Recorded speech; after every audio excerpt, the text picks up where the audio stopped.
नमस्कार। 11th के accounts के छात्रों का स्वागत है।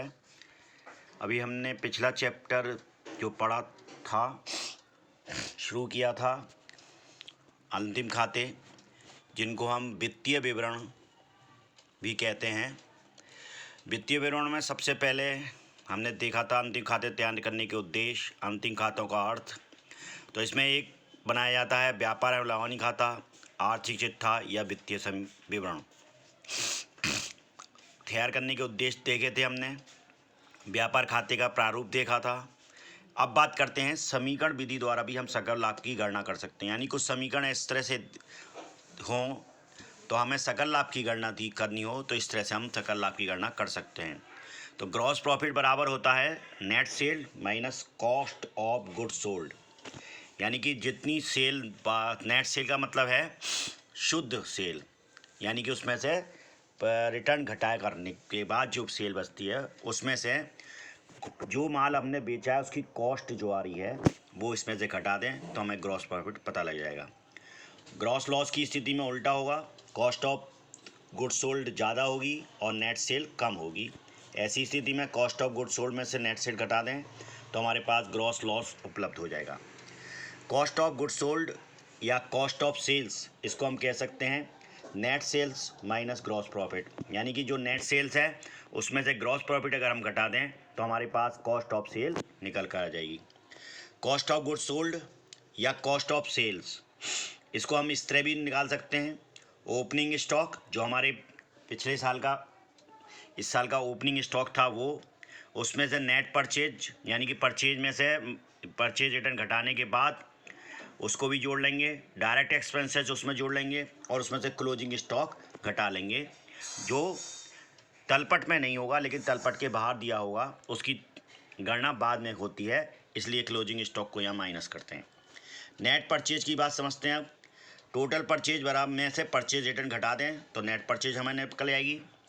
नेट सेल के लिए हमने टोटल सेल्स में से अगर सेल्स रिटर्न घटा दें तो नेट सेल्स हमें पता लग जाएगी।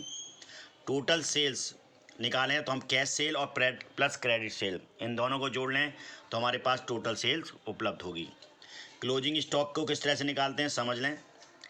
ओपनिंग स्टॉक जो पिछले साल हम इस साल नए साल में हम ओपनिंग स्टॉक लेकर आए वो, उसमें नेट परचेज जो इस साल की परचेज है नेट, यानी कि परचेज रिटर्न घटाने के बाद जो निकली है, प्लस डायरेक्ट एक्सपेंसेज, यानी जो प्रत्यक्ष है, प्रत्यक्ष व्यय से मतलब है परचेज पर किए जाने वाले व्यय, यानी कि खरीद पर किए जाने वाले व्यय, इन तीनों को जोड़ लेंगे और उसमें से कॉस्ट ऑफ गुड्स सोल्ड घटा देंगे तो हमारा क्लोजिंग स्टॉक पता लग जाएगा। ओपनिंग स्टॉक कैसे निकाल सकते हैं इसको भी देखते हैं। टोटल सेल जो हमारी है उसमें क्लोजिंग स्टॉक जोड़ लें और ग्रॉस प्रॉफिट जोड़ लें। टोटल सेल जोड़ लें में क्लोजिंग स्टॉक जोड़ लें इस साल का, और ग्रॉस प्रॉफिट जो इस साल हुआ है वो जोड़ दें। उसमें से नेट परचेज अगर घटा दें हम तो ऐसी स्थिति में ओपनिंग स्टॉक हमारे पास उपलब्ध होगा। टोटल परचेज हम कैसे कर सकते हैं, cash purchase plus credit purchase, तो हमारी टोटल परचेज निकल कर आ जाएगी। इस तरह समीकरण विधि द्वारा भी हम सकल लाभ की गणना कर सकते हैं। एक उदाहरण देते हैं, सॉल्व एग्जाम्पल के द्वारा समझते हैं इसको अच्छी तरह से।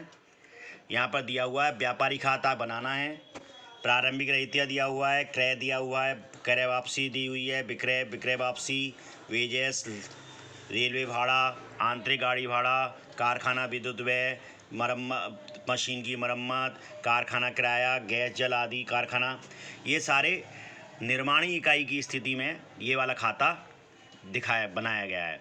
तो यहाँ ट्रेडिंग अकाउंट एंड ऑफ गया जनरल स्टोर गया फॉर द ईयर इन एक्टिमियम। इसके बाद पर्टिकुलर्स डेबिट साइड में अमाउंट, इसी तरह पर्टिकुलर्स क्रेडिट साइड में अमाउंट। ओपनिंग स्टॉक में लेस परचेज रिटर्न, उसके बाद ओपनिंग स्टॉक दिखा दिया जो आपको यहाँ दिखाई दे रहा होगा, पहले ये गया 40,000 रुपये।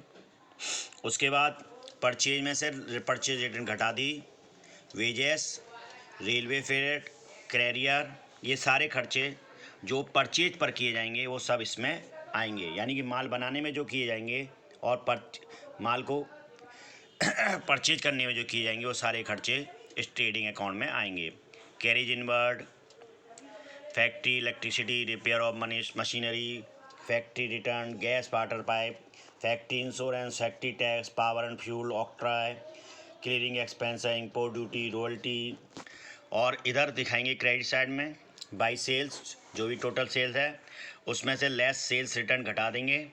और बाई क्लोजिंग स्टॉक, जो 31/3/2013 को ये क्लोजिंग स्टॉक आ रहा है वो हम क्रेडिट साइड में दिखाएंगे। इस तरह से ये बनता है 4,70,000।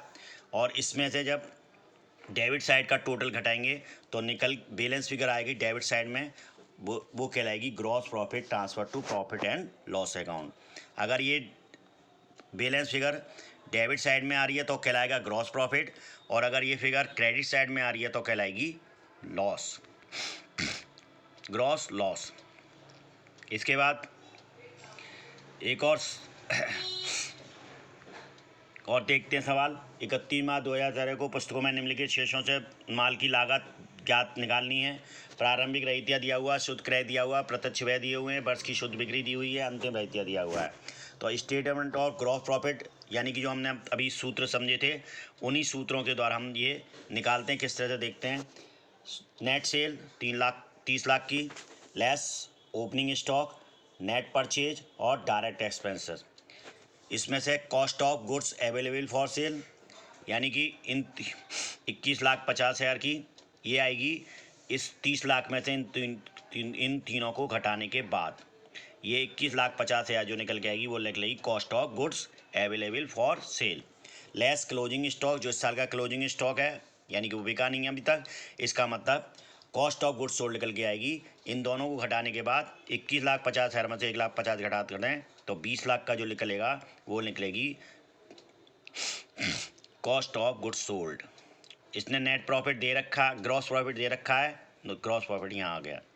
तो आप cost of goods sold opening stock plus net purchase plus direct expenses minus closing stock, वही हमने करा है यहाँ, ये करके इस 20 लाख आ गया। ग्रॉस प्रॉफिट के लिए net cell minus cost of goods sold, 30 lakh में से 20 लाख घटा दिया तो 10 लाख, ये हमारा ग्रॉस प्रॉफिट निकल आया। इस तरह से ये निकाल सकते हैं। अब बात करते हैं लावानी खाता शीर्षक के अंतर्गत किस तरह से प्रयोग होते हैं। लेखांकन वर्ष profit and loss account for name of the firm.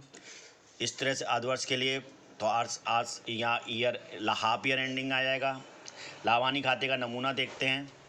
Gross loss transfer, अगर लॉस हुआ है, ग्रॉस लॉस हुआ है ट्रेडिंग अकाउंट में तो यहाँ पर आएगा डेबिट साइड में, और अगर प्रॉफिट हुआ है तो क्रेडिट साइड में आएगा। फिर जितनी भी डायरेक्ट इनकम है सबको क्रेडिट कर देंगे, जितने ऑफिस के यानी कि मैनेजमेंट एंड स्टेब्लिश एक्सपेंसेस हैं वो डेबिट हो जाएंगे, जैसे कि सेल एंड वेजेस, अन product purchase, trade expenses, general expenses, sundry expenses. और डायरेक्ट इनकम में interest on bank deposit, interest on investment, interest on loan advance, dividend on share, interest on debenture, rent, जो receive हुआ है direct income जो receive हुई हैं वो हम क्रेडिट साइड में, और जो डायरेक्ट एक्सपेंसेस हैं उनको हम डेबिट साइड में दिखाएंगे। इसी तरह और सारी ये दिखा सकते हैं, ये सारे एडमिटेशन एक्सपेंसेस, ऑफिस रेंट, इसी तरह सेलिंग एंड डिस्ट्रीब्यूशन एक्सपेंसेस भी इसमें डेबिट होंगे, जैसे carriage outward, carriage sales, freight outward,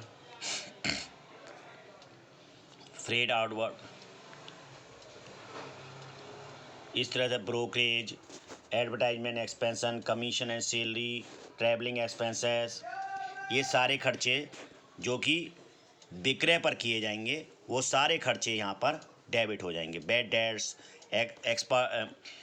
export duty, sale tax, godown rent, warehouse expenses, store है, फाइनेंशियल एक्सपेंस है, इंटरेस्ट ऑन कैपिटल अगर हमने पेड करी है तो वो भी आएगी इधर डेबिट साइड में। इनडायरेक्ट इनकम और को जैसे इंटरेस्ट ऑन डिवेंट ड्राइंग, डिस्काउंट रिसीव्ड ऑन, ये सारी जो इनकम है इनडायरेक्ट इनकम भी इसी में आएंगी। एबनॉर्मल गेंस जो हुए हैं यानी कि जो दुर्घटनावश हुए हैं फ़ायदे, वो यहाँ पर हम दिखा सकते हैं। अगर नुकसान हुए हैं तो वो डेबिट साइड में आएंगे, और अगर फ़ायदे हुए हैं तो एबनॉर्मल तो क्रेडिट साइड में आएंगे, जैसे कि by profit on sales of machinery, by profit sales of investment, by income from any other sources. यदि नाम पक्ष डेबिट साइड का, अब ऐसी स्थिति में यदि नाम पक्ष का यानी कि डेबिट साइड का योग जमा पक्ष की क्रेडिट साइड के योग से अधिक होता है तो अंतर शुद्ध हानि नेट लॉस कहलाता है, और शुद्ध हानि को आर्थिक चिट्ठे के दायित्व पक्ष में पूंजी में से घटा कर दिखाते हैं। यानी कि अगर इस खाते में क्रेडिट साइड में बैलेंस निकल कर आ रहा है तो वो कहलाएगा नेट लॉस, और इसको करेंगे हम net loss transfer to capital account if debit side exceed the credit side of profit and loss account. और वो इस डेबिट साइड की स्थिति में क्या होगा,